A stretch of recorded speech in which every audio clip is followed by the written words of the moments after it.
At just 16, Esther's world fell apart.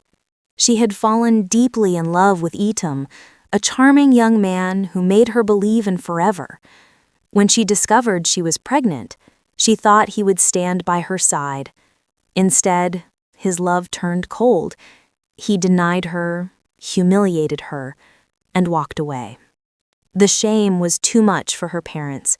They couldn't bear the whispers from neighbors, so they threw her out. Alone, heartbroken, and pregnant, Esther wandered the streets of Uyo with nothing but her faith. To survive, she began hawking biscuits and minerals at construction sites. Under the scorching sun, with swollen feet and an aching back, she moved from one site to another. The workers pitied her, but Esther always smiled. Every time she felt her baby's kick, she would whisper, "You will never suffer like this, I promise." Months later, in a small mission clinic, she gave birth to a set of twins, a boy and a girl. She named them Uduak and Idara, meaning will of God and joy. Those names became her daily reminder that her pain had purpose.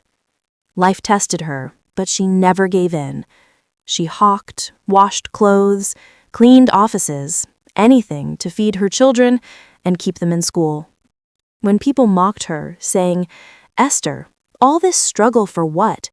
she would smile and say, "For their tomorrow." Years passed, and her sacrifices bore fruit. Uduak became a successful engineer, and Idara a compassionate doctor. They built a beautiful house for their mother, the woman who had given them everything. For the first time in her life, Esther rested. She laughed freely, attended church with pride, and watched her children flourish. But just when peace had found her, tragedy struck. One evening, as she walked home from visiting a friend, a speeding car hit her. The driver didn't stop. Esther died before help could arrive. The police later caught the driver, and to everyone's shock, it was Etam, the man who had once abandoned her. Jealous of her children's success and eaten up by guilt, his bitterness had turned deadly. At the trial, Uduak and Idara sat quietly, their hearts heavy. When the judge declared guilty, sentenced to life imprisonment without parole, tears filled their eyes. Justice had been served, but it could never bring their mother back. They buried Esther beside a small mango tree she had planted behind their home. On her tombstone, they wrote her favorite words, "From pain came promise, from struggle came strength. I kept my vow."